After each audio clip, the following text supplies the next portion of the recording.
اگر طلاق سے ریلیٹڈ شاید سوال آ گیا کوئی، اگر کماری لڑکی کو نکاح کے بعد رخصتی سے پہلے طلاق دے دی جائے تو واقع ہو جاتی ہے؟ اور دوسرا اس حوالے سے جو لوگ حلالہ کرواتے ہیں اور صرف کاغذی نکاح کر کے رخصتی سے پہلے ہی طلاق دے کر دوبارہ پچھلے خامد کی طرف لوٹا دیتے ہیں، تو کیا یہ جائز ہے؟ اچھا، یہ بڑی عقل مندی والا سوال کسی نے کیا، اس نے انالوجی بڑی زبردست بنائی ہے کاغذی حلالہ کرانے کے لیے، کہ کنواری لڑکی کو تو طلاق اسٹیبلش ہو جاتی ہے نا، جو خالی نکاح ہوئی ہو ابھی رخصتی نہ، یعنی غیر مدخولہ اسے کہا جاتا ہے، جس کے ساتھ انٹرکورس یا وہ ازدواجی تعلق نہ قائم ہوا ہو۔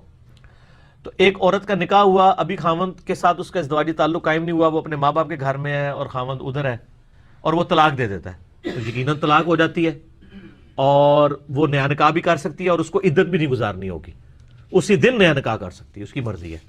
لیکن اگر یہ والی طلاق ہوئی ہے نا، ایون 3 طلاقیں دی ہیں، ویسے تو 1 طلاق کافی ہے، 3 طلاقیں بھی دی ہوئی ہیں نا، تو ایسی عورت کے ساتھ دوبارہ سے نکاح ہو سکتا ہے، کیونکہ ازدواجی تعلق نہیں نا قائم کیا ہوا، تو نئے نکاح نئے حق پیر کے ساتھ دوبارہ آپ اس عورت کے ساتھ نکاح کر سکتے ہیں، حلالے کی تو ضرورت ہی نہیں ہے۔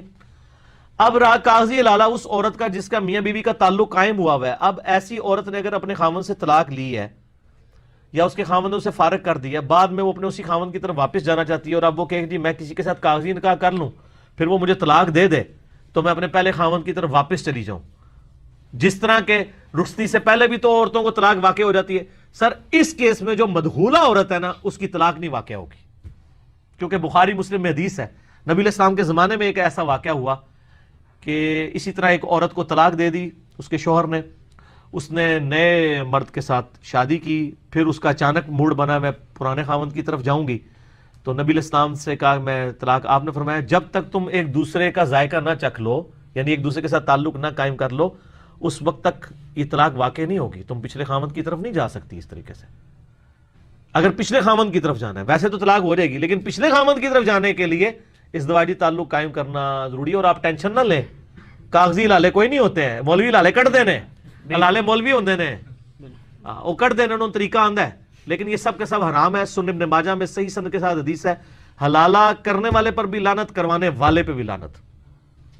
اور کتنا ظلم ہے کہ عورت کو سزا کی بھیڑ سے چڑھا دیتے ہیں، غصہ مرد نے نکالا ہوتا ہے بیوی کے اوپر، اور مرد حلالہ کٹوانا چاہیے، وہ میں طریقہ تو دساں گا، میں کیمرے نہیں دس سکتا کہ یعنی میں جتنے لوگوں کے کبھی کبھار دوستوں کے میں نکاح پڑھانے کے لیے جب چلا جاؤں نا، ریلیٹیوز کے، فیس بھی لیلا پڑھانا، پیسے نہیں لیتا، تو میں ہمیشہ جس کا نکاح پڑھاتا ہوں نا، میری کوشش ہوتی ہے میں اس کو ترغیب دوں کہ بھئی جتنا مرضی غصہ ہے کبھی طلاق کا لفظ نہیں اپنی زبان پہ لانا، غصہ تو تھوڑی دیر بعد ٹھنڈا ہو جانا ہوتا ہے سر، لیکن یہ تیر چلا ہوا واپس نہیں آتا۔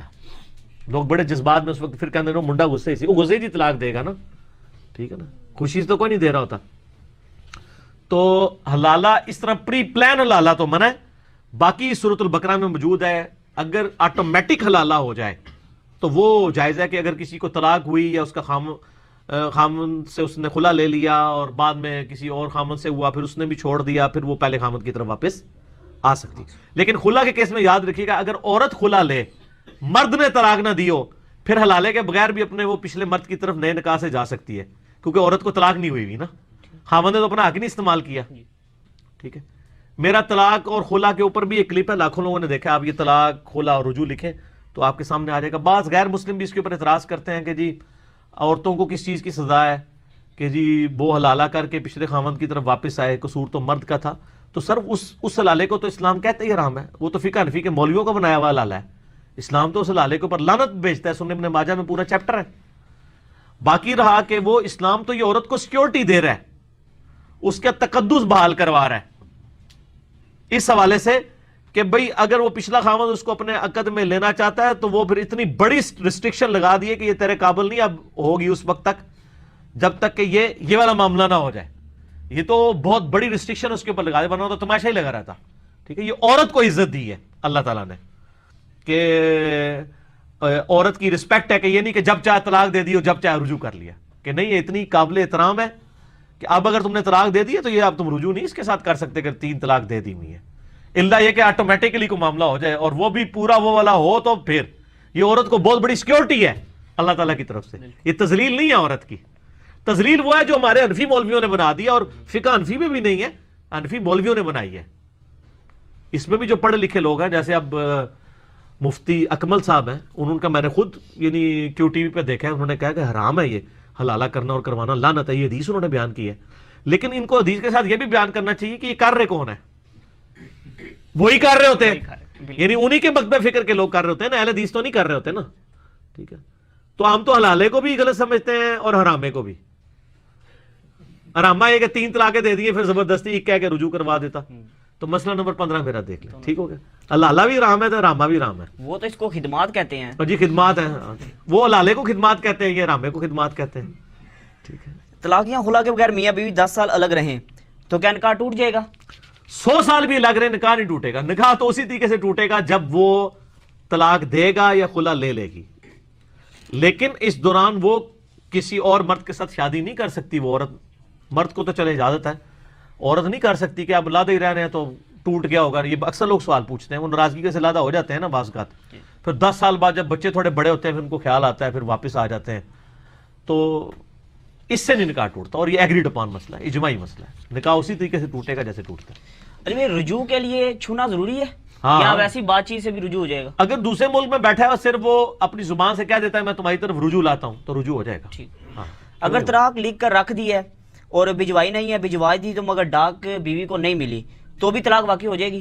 اگر تو اس نے طلاق کے لیے یہ لکھا تھا کہ میں تمہیں طلاق دیتا ہوں، جیسے ہی ہوں کا لفظ ختم ہوا جی اس کے اوپر بم پڑ جائے، وہ جل جائے کاغذ، طلاق ہو چکی ہوئی ہے. یہ مرد کا حق ہے. اس کے لیے عورت کا سامنے ہونا بھی ضروری نہیں ہے. اکیلے کمرے میں بیٹھ کے وہ اپنے تصور میں کر دے، ٹیکسٹ میسج بھیج دے، وہ اپنا حق یوز کر چکا. ایک طلاق رجوع کر سکتا ہے اگر 1 یا 2 دی ہوئی ہے. تو البتہ یہ فقہ حنفی میں ایک مسئلہ تھا جو مس یوز ہوا ہے. فقہ حنفی والے آپ کو پتہ نا ایک چیز پہلے خود بناتے ہیں، جیسے میں نے بتایا نا کہ اگر کسی جو ہے وہ جنگل کے اندر 12 بندے ہوں، 12 ہی ننگے ہوں تو امامت کون کروائے گا؟ پھر ہمیں کہتے ہیں بتاؤ قرآن حدیث میں مسئلہ کہاں لکھا ہوا ہے؟ ہمارے بزرگوں نے بتایا. تو میں پھر وہ مسئلے بتاتا ہوں جو آپ کے بزرگوں کو بھی نہیں پتا تھے، میں بھی کاٹ کے دیتا ہوں. پھر میں کہنا بزرگاں تو پھر میں ہوتے ہو گیا ہوں. اتنی بےہودہ باتیں قرآن حدیث میں تو نہیں لکھی ہوں گی. قرآن حدیث میں تو آپ کو ڈاکٹرائن کلیئر کی جائے گی، باقی مسئلہ اجتہاد کا ہے. اس وقت سچویشن انہوں نے دیکھنی ہے کہ وہ کیسے کریں گے. ٹھیک ہے، تو بلکہ اس سے پہلے تو پوچھا جائے گا یہ واقعہ کہاں پہ ہوا ہے. ٹھیک ہے، یہ ہوا بھی ہے کہ نہیں، ایویں کہانی کراندے رہتے ہو، خود سے بنا بنا کے یعنی اس طریقے سے مسائل بیان کرتے رہتے ہیں. تو وہ مسئلہ یعنی جب آئے گا پریکٹیکلی پھر اس وقت اجتہاد کیا جائے گا. اجتہاد اسلام کی خوبصورتی ہے. اسلام سرکمسٹانسز کے اوپر حالات و واقعات کو دیکھتے ہوئے اجازت دیتا ہے کہ وہ اس وقت بیسٹ پاسبل کیا چیز تھی. سوال کیا تھا کہ اگر طلاق لکھ کر رکھ دی ہے بھجوائی دی تو اس میں وہ مسئلہ کیا فقہ حنفی میں تھا کہ اگر کوئی شخص یہ کہے کہ جیسے ہی تجھے میرا خط ملے تو متعلقہ ہو جائے گی. ایڈی مشکل اردو تو کوئی نہیں لکھتا نا. اچھا واقعی اب یہ جو جملہ ہے نا کہ جیسے ہی تجھے یہ خط ملے تو متعلقہ ہو جائے گی، تو اب اس نے مشروط کر دیا خط ملنے کے اوپر. ایسا خط اگر راستے میں ڈاکیا پھینک دے یا آپ ڈاکیے سے لے کے بیوی تک نہ پہنچنے دیں تو طلاق نہیں واقع ہوگی. اب وہ جو وکیلوں کے تھرو بھی کورٹ سے بھی بھجوا رہے ہوتے ہیں لکھ کے سائن کر کے، وہ کہتے ہیں نا ڈاکیا پڑھو یار، اس تک پہنچے نا. اور سر وہ لکھتے ہی ہوگی بھی تھی. وہ مسئلہ یہ تھا جو مس یوز ہوا ہے. مس یوز اس لیے ہوا ہے کہ انہوں نے اتنی مشکل کہانی کرا کے نا یعنی بیان کر دی ہے. ٹھیک ہے، اور بڑے بڑے واقعات بھی مشہور کیے ہیں انہوں نے کہ جناب خلیفہ رشید کے بارے میں بھی وہ اتنے بےہودہ چھوڑ دیں، میں بیان نہیں کرتا، چھوڑیں. اچھا یہ آج کل وکیل بھی جو ہے 3 طلاقوں پہ سائن کروا رہے ہیں، غلط کرواتے ہیں. میں نے تو بلکہ طلاق کے اوپر ہمیشہ یہ کہا ہے کہ اگر طلاق دینا ناگزیر ہو جائے، اس لیول تک بات پہنچ جائے، تو عورت کو چاہیے کہ وہ خلا لے لے تاکہ دوبارہ نکاح کا راستہ کھلا لے بغیر حلالے کے. حلالہ تو خیر کروانا ہی حرام ہے، ان نیچرل حلالے والا بھی معاملہ اس کی ضرورت نہ پڑے. خلا لے گی تو وہ مسند شافعی میں حضرت عثمان غنی رضی اللہ تعالیٰ عنہ کا فتویٰ موجود ہے کہ اگر خلا لیا ہوا ہے عورت نے تو وہ اسی مرد کی طرف دوبارہ جا سکتی ہے، کیونکہ مرد نے تو طلاق کا اختیار نہیں استعمال کیا ہوا. یہ ظالم کیا کرتے ہیں، تینوں لکھواتے ہیں اور کٹھی لکھوا دیتے ہیں. جی کتنا ظلم کرتے ہیں. بالکل. تو وہ یعنی مرغیوں کہتے ہیں صحیح تھی کہ کو دو دوبارہ تو ہو ہی نہ سکے کچھ، اور پھر مصیبت پڑ جاتی ہے. تو خلا لینا چاہیے عورت کو تاکہ دوبارہ چانس رہے. اور ویسے بھی مرد کو بھی ایک ہی طلاق دینی چاہیے. ایک طلاق کے بعد جب 3 مہینے گزریں گے وہ عورت ویسے ہی طلاق بائن ہو جائے گی. وہ نیا نکاح کر سکتی ہے اپنی مرضی سے، چاہے تو پچھلے خاوند کے ساتھ دوبارہ نکاح کر لے، چاہے کوئی نئے خاوند کے ساتھ. 3 طلاق دینا تو اسلام میں ہے ہی نہیں ہے. ایک دفعہ ہی طلاق دینی. یہ تو صرف آپشن اس لیے رکھا گیا ایک دفعہ دی شاید رجوع کا موڈ بن جائے, پھر کبھی بعد میں مسئلہ ہو تو دوبارہ دے لے. رجوع کا اس طرح ہوا ہے نبی علیہ السلام کے مبارک زمانے میں بھی. تو 3 دفعہ جو الطلاق مرتان, طلاق 2 ہی دفعہ دی جا سکتی ہے, تیسری دفعہ دی تو کام ختم. ٹھیک. دور صحابہ میں بغض علی کی وجہ